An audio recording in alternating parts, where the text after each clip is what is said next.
ഇന്ന് നൗഷാക്കാൻ ആമാന്റെ വീട്ടിൽ കുട്ടിക്ക് പേരിടലും പിന്നെ മുടികളിലൊക്കെയായിരുന്നു. അപ്പോൾ നമ്മൾ രാവിലെ തന്നെ പോകാമെന്ന് വിചാരിച്ച് നോക്കുമ്പോൾ നെസാരിക്ക് രാത്രിക്ക് ഭയങ്കര പനിയായിരുന്നു. അപ്പോൾ അതുകൊണ്ട് തന്നെ ഞാൻ അവന് മരുന്നെല്ലാം കൊടുത്ത് അവനൊന്ന് സെറ്റായി എടുക്കാൻ കുറച്ച് ലേറ്റായി. അല്ലെങ്കിൽ ഞാൻ എന്തെങ്കിലും പരിപാടി ഉണ്ടെങ്കിൽ വേഗം പോകുന്നതാണ്. ഞാൻ അവിടെ എത്തുമ്പോഴത്തേക്ക് അവരെ പണിയിൽ ഏകദേശം ആയിട്ടുണ്ട്. ചിക്കൻ പൊരിച്ചതും പാൽപ്പായസവും പിന്നെ നെയ്പ്പത്തിൽ, രാവിലത്തെ ബ്രേക്ക്ഫാസ്റ്റാണ് നെയ്പ്പത്തിലും പിന്നെ പാസ്തയും. പിന്നെ പായസം ആക്കിയത് എന്തിനാന്ന് വെച്ചാൽ മുടി കളയുമ്പോൾ മധുരം കൊടുക്കൂലേ, അങ്ങനെ പായസം ആക്കിയതാണ്. അപ്പോൾ ഇവർ രാവിലെ തന്നെ ഇറങ്ങിയിട്ട് ഇത് ഉണ്ടാക്കാൻ വേണ്ടിയിട്ട്. ഞാൻ അവിടെ എത്തുമ്പോൾ തന്നെ ഏകദേശം 10 മണി ആയിട്ടുള്ളൂ. അപ്പോഴത്തേക്ക് പരിപാടിയെല്ലാം ആയിട്ടുണ്ടേനു. പിന്നെ അവരൊക്കെ വന്ന് നാസ്തെല്ലാം കഴിച്ച് ഞാൻ ആദ്യം പാൽപ്പായസമാണ് കേട്ടോ കുടിച്ച്. എനിക്ക് ഭയങ്കര ഇഷ്ടമാണ് ആമ ഉണ്ടാക്കുന്ന പാൽപ്പായസം. അപ്പോൾ ഞാൻ 1-2 ഗ്ലാസ് കുടിച്ചിനി. പിന്നെ ബ്രേക്ക്ഫാസ്റ്റ് വേണ്ടാന്ന് വിചാരിച്ച് പിന്നെ അവർ നിർബന്ധിച്ചിട്ട് അങ്ങനെ ഇരുന്നിട്ട് കഴിച്ചേട്ടാ. അപ്പോൾ നല്ല ടേസ്റ്റ് ഉണ്ട്. നെയ്പ്പത്തിലും എന്താ പറയുക ചിക്കൻ കറിയും പാസ്തയും ഒക്കെ ഉണ്ടായിരുന്നു. പിന്നെ മുടിയെല്ലാം കളഞ്ഞ് കഴിഞ്ഞ് പിന്നെ നമ്മൾ മധുരം കൊടുക്കാൻ വേണ്ടിയിട്ട് മുട്ടായിയും പാൽപ്പായസമൊക്കെ തയ്യാറാക്കി വെച്ചിട്ടുണ്ട്. അപ്പോൾ കുഞ്ഞിൻ്റെ മുഖവും ഒന്നും ഞാൻ കാണിക്കുന്നില്ല കേട്ടോ. എന്താണെന്ന് വെച്ചാൽ ഓരോരൊക്കെ ഓരോ താല്പര്യമാണ്.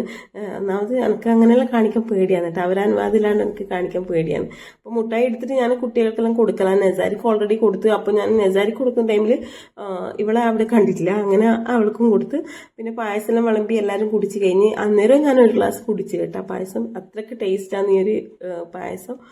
മിൽക്ക് മെയ്ഡും ഒക്കെ ചേർത്തിട്ട് ഉണ്ടാക്കുന്നതിനെ കൊണ്ട് നല്ല ടേസ്റ്റ് ഉണ്ട്. അപ്പോൾ അതെല്ലാം കഴിഞ്ഞ് പിന്നെ ബിരിയാണീൻ്റെ പരിപാടി നോക്കാമെന്ന് വിചാരിച്ചിട്ട് അതൊക്കെ ഒന്ന് മുറിച്ചിട്ടലാണ്. അപ്പോൾ എൻ്റെ പണി മെയിനായിട്ട് ഇങ്ങനെ മുറിച്ചിട്ട് കൊടുക്കലാണ്. എല്ലാം ഉണ്ടാക്കുന്നുണ്ട്. അപ്പോൾ ബിരിയാണി ആക്കി പിന്നെ ദമ്മിടുന്നുണ്ട്.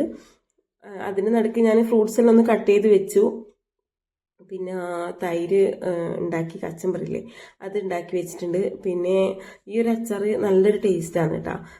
ഇവിടെ കിട്ടുന്നുണ്ട്. ഇനിയിപ്പോൾ നമ്മൾ നാട്ടിൽ കിട്ടുമെന്ന് എനിക്കറിയില്ല. ഇവിടെ വന്നേരെ ഞാനിത് കഴിക്കലുണ്ട്. പക്ഷെ കുറച്ചധികം ഉപ്പാണ്. പക്ഷെ കുറച്ചേ കൂട്ടുണ്ട്. ഉപ്പ് അധികമായതുകൊണ്ട് തന്നെ കുറച്ചേ കൂട്ടുണ്ട്. കൂട്ടിയ പോലെ ഉണ്ടാവും. അത്രയ്ക്ക് ടേസ്റ്റാണ് ഈ ഒരു അച്ചാർ. അപ്പോൾ എനിക്കിതിന് ടേസ്റ്റ് അറിയാം. എന്നാലും ഞാൻ കുറച്ചെടുത്തിട്ട് നോക്കുന്നുണ്ട്. എനിക്ക് ഉപ്പിലിട്ടത് അച്ചാറെല്ലാം ഭയങ്കര ഇഷ്ടമാണ്. അതെല്ലാം ഞാൻ എവിടെ കണ്ടാലും എടുത്ത് കഴിക്കും. അപ്പോൾ ആമാൻ്റെ തമ്മിടൽ അങ്ങനെ നടന്നുകൊണ്ടേ ഉണ്ട്. പിന്നെ ഞാൻ ഭക്ഷണം വിളമ്പി ആ ഒരു ടൈമിൽ ഉച്ചയാകുമ്പോൾ കേട്ടോ ഈ ഒരു വീഡിയോ എടുത്തിട്ടുള്ളത്. എല്ലാം ഒന്ന് സെറ്റാക്കി കഴിഞ്ഞിട്ടാണ് എടുക്കാൻ പറ്റിയിട്ടുള്ളൂ. ഒന്നാമത് നെസാരിക്ക് പനിയായതുകൊണ്ട് തന്നെ ഇടയ്ക്കിടയ്ക്ക് കരച്ചിലേനു. പിന്നെ നമ്മളൊക്കെ ഫുഡ് കഴിച്ച് കഴിഞ്ഞ് വന്നവരൊക്കെ പോയതിന് ശേഷം ഞാനും വേഗം തന്നെ വീട്ടിലേക്ക് വന്ന്. എന്താണെന്ന് വെച്ചാൽ ഞാൻ പൊതുവേ അങ്ങനെ വരത്തില്ല, വൈകുന്നേരമേ വരത്തുള്ളൂ. പക്ഷെ ഇന്ന് അവൻ തീരെ നിൽക്കുന്നില്ല, അവനിക്കെന്തോ കഴിഞ്ഞില്ല എന്ന് തോന്നുന്നു. അങ്ങനെ വിചാരിച്ചിട്ട് ഞാനും വേഗം വന്ന്. അപ്പോൾ പോകുമ്പോൾ വരുമ്പോൾ നമ്മൾ നടന്നിട്ട് തന്നെയാണ് പോക്കും വരുത്തും. അത്രേ ദൂരേ ഉള്ളൂ, അടുത്താണ് ഇവിടുന്ന്.